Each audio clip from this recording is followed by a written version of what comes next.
सुमिरन से दुख जाए। कबीरदास जी कहते हैं, कहे कबीर सुमिरन कीजिए साईं माई समान। भाइयों बहनों, परम पिता परमात्मा के सुमिरन करने से सुख मिलता है, आनंद मिलता है। सुमिरन से सुख होते हैं और सुमिरन से दुख जाता है। भगवान का सुमिरन करने से दुख, अशांति, टेंशन क्या हो जाता है? जोर से बोलिए, दूर हो जाता है। फिर क्यों निकलते भाई? करिए। तो गुरु नानक देव जी बार बार अपने प्रवचन में सुनाते थे। क्या सुनाते थे? एक दिन ऐसा आएगा कि धरती और आकाश एक हो जाएगा। ऐसा ऐसा समय आएगा। तब उनका एक भक्त वो खड़ा होता है और गुरु नानक देव जी को पूछते हैं, धरती अंबर जान में बिन भूमि कैलाश एक में हो जाएगा, कहाँ रहेगा आपका दास? हे महापुरुष, हे गुरु महाराज जी, आप बार बार अपने प्रवचन में सुनाते हैं धरती आकाश कैलाश सब एक हो जाएगा। ऐसा ऐसा समय आएगा बड़ा भयंकर, तब आपका भक्त भी तो होगा, वो कहाँ रहेगा? गुरु नानक देव जी उनको कहते हैं, भाई धरती अंबर जान वे बिन भूमि कैलाश एक में हो जाएगा, मौ में मेरा दास है, मेरा दास वो मेरे नाम में हो जाएगा, मेरे भजन में होगा। जैसे प्रहलाद, उनको अग्नि में बिठाया गया, प्रहलाद वहां होता तब तो चलता, वो वहां था ही नहीं। वो किस में था? वो भगवान के नाम में था। मीराबाई जी के ऊपर कितना दुख आया। साप पिट राणा भेजो दो मीरा ने जान, ओ साप पिट राणा भेजो दो मीरा ने जान। हाथ जोड़ कर गले पे मियां बन गया लव लखवार, हाथ जोड़ कर गले पे मियां बन गया लव लखवार। टकरालो सावरी को मीरा के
कितना भी दुख आए मगर कभी भी किसी को आत्महत्या क्या नहीं करनी चाहिए।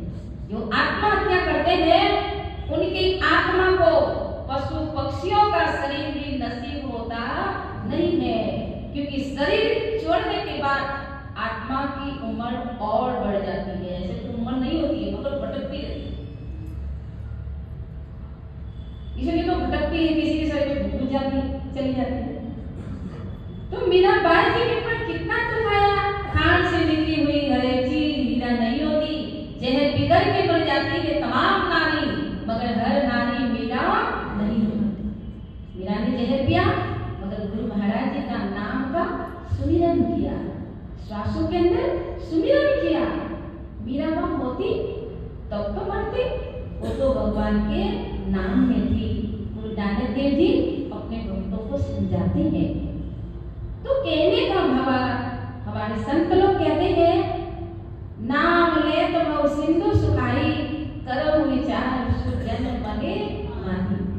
कलयुग केवल नाम आधारा, आगे क्या सुमर सुमर सुमर नर उतरई अपारा। कलिकाल के अंदर भक्तों को केवल भगवान की कथा और भगवान के नाम का ही सहारा है, इसलिए ज्यादा से ज्यादा भगवान के नाम का सुमिरन करना चाहिए। एक बार नामदेव जी की जो पत्नी थी वो जाती है उनकी सहेली के यहाँ, सहेली को अपनी सुख दुख की बात बताती है। ऐसा ऐसा है, घर में कुछ नहीं है, गृहस्थी चलाने का बड़ा मुश्किल हो रहा है, धन का बड़ा अभाव है। नामदेव जी की पत्नी रजाई जी उनको बताती है, तो उनकी जो सहेली थी उनको दया आ जाती है। तो कहती है, बहन मेरे पास में एक पारस मणि है जो मुझे माता रानी ने दी है। वो पारस मणि को मैंने लोहे को छुआया तो बहुत सारा उसका क्या बन गया, सोना बन गया, मेरे दही खाने में रखा हुआ है। तो ऐसा करिए बहन, तुम भी एक पारस मणि ले जाओ, उसका सोना बना लेना, शीघ्र से शीघ्र जल्दी मुझे वापिस पारस मणि दे देना, और किसी को कहियो मत, किसी को मत बताइए। और नामदेव जी की जो पत्नी थी वो ले आती है, क्या ले आई, पारस मणि, पारस पत्थर, लोहे को छुआया सोना बन गया, और लोहे को छुआया सोना बन गया। वो राजी हो जाती है, और सोने को बेच करके घर में खाना नहीं था तो बहुत सारा मतलब क्या लाई, खाना बनाने का सामान ले आती है, एक से एक व्यंजन बनाती है। थोड़ी देर के बाद भक्त कौन आ गए, नामदेव जी आ गए। घर का रंग ढंग देख करके, घर का रंग देख करके वो समझ जाते हैं, और नामदेव जी अपनी पत्नी को पूछते हैं, सच बताओ क्या बात है, ये कैसे आया। तब वो सारी बात बताती है कि मेरे को पारस मणि दिया है, और उसको मतलब ऐसा किया है, सोना बन गया, बेच के लाई। भक्त नामदेव जी जो भगवान के नाम में रहते थे, भगवान के भजन में रहते थे, वो कहते हैं, देवी जी जरा पारस मणि मेरे को देना।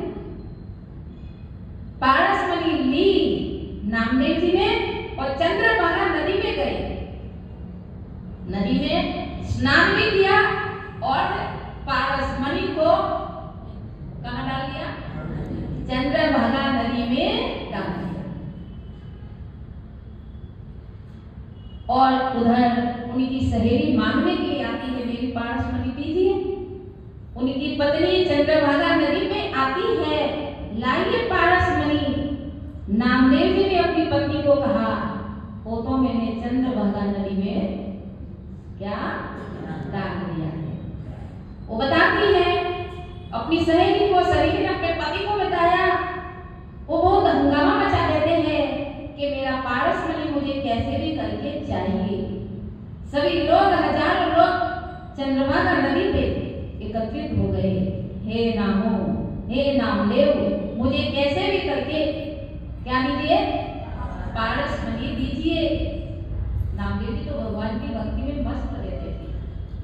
जो आनंद संत फकीर करे, जो आनंद संत फकीर करे, वे स्वानंद नहीं अमीरी में, वे स्वानंद नहीं अमीरी में।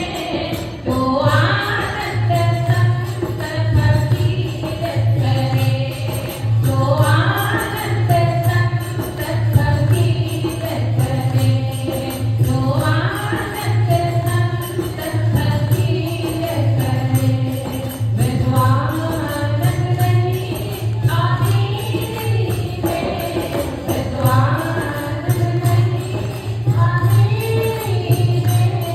जो आनंद संत फकीर करे, जो आनंद संत फकीर करे। जो आनंद, जो सुख शांति फकीरों को मिली, वो अमीरों को भी नहीं मिली।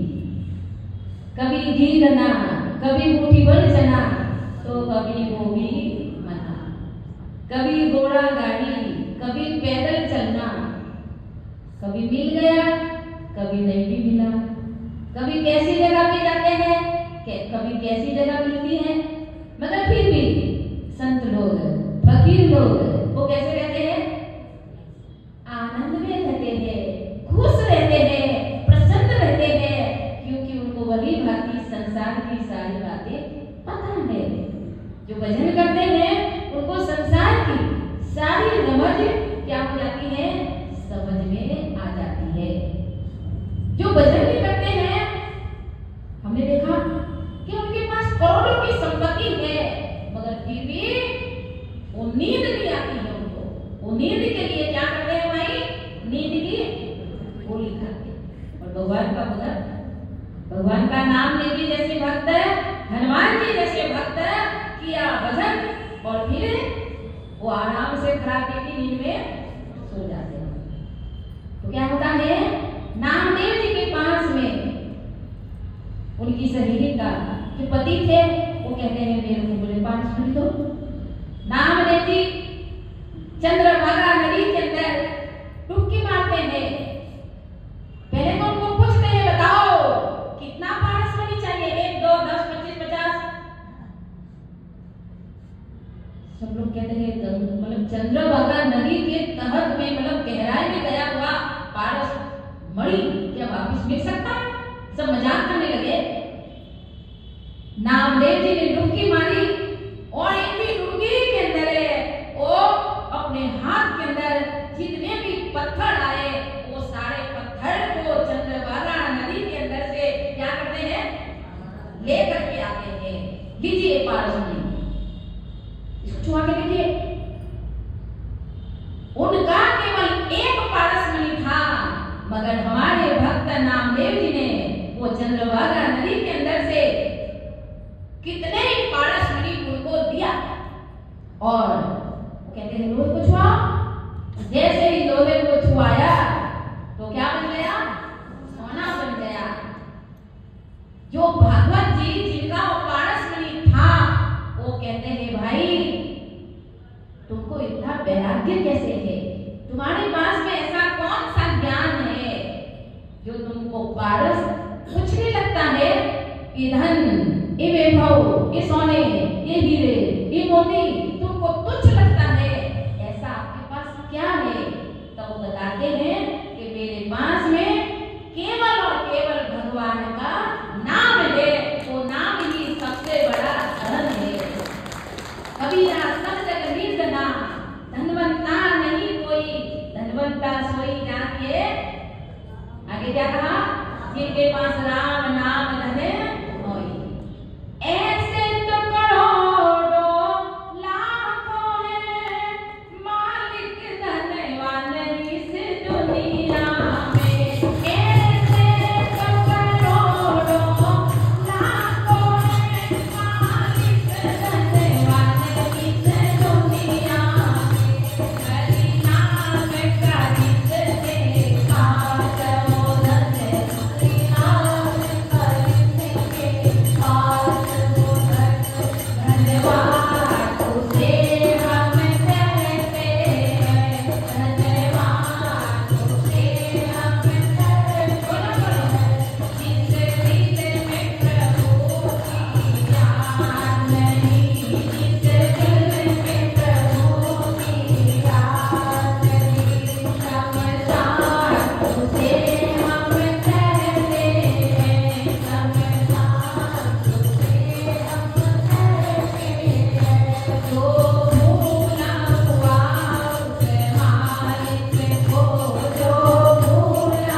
वेदों में, पुराणों में जिस नाम के धन की बात की है, वो धन जिनके पास है, क्योंकि वही धन हमारा सच्चा धन है जो हमारे साथ में जाता है। तो ज्यादा से ज्यादा हमको नाम की कमाई करनी है। ध्यान से सुनिए, ज्यादा से ज्यादा हमको सब कर्म की कमाई करनी है। ज्यादा से ज्यादा हमको भजन की कमाई करनी है। ज्यादा से ज्यादा हमको अच्छे कर्म की कमाई करनी है। वही शरीर छूटने के बाद हमारे साथ में जाती है। तो प्रत्येक भक्त का परम कर्तव्य है कि सुबह 5 बजे 4 बजे उठ करके सबसे पहले जो अपन को गुरु महाराज जी ने नाम दिया है, ज्ञान दिया है, नकली गुरु नकली ज्ञान, वो चेले को जाकर के देखो उनका भाव कैसा है, उनकी श्रद्धा कैसी है। उनके गुरु भले जेल में सड़ रहे हैं मगर फिर भी उनकी श्रद्धा को सदा देखो। और हमको वेदों के अंदर, पुराणों के अंदर, शास्त्रों के अंदर, सब शास्त्रों का पढ़िए। ऐसे नहीं यहाँ के लोग विद्वान होते हैं, पढ़ा होगा, सब शास्त्रों के अंदर नाम की चर्चा है, ज्ञान की चर्चा है, नाम ज्ञान भक्ति की चर्चा है। इसीलिए हम रामायण की, गीता की पूजा करते हैं, इसलिए उसके अंदर नाम की चर्चा है। तो जो नाम की चर्चा शास्त्रों में है, सदगुरु भगवान ने हम सबको दया करके वो नाम का ज्ञान दिया है। तो हम सबको ज्यादा से ज्यादा क्या करना है? गुरु महाराज जी का भजन करना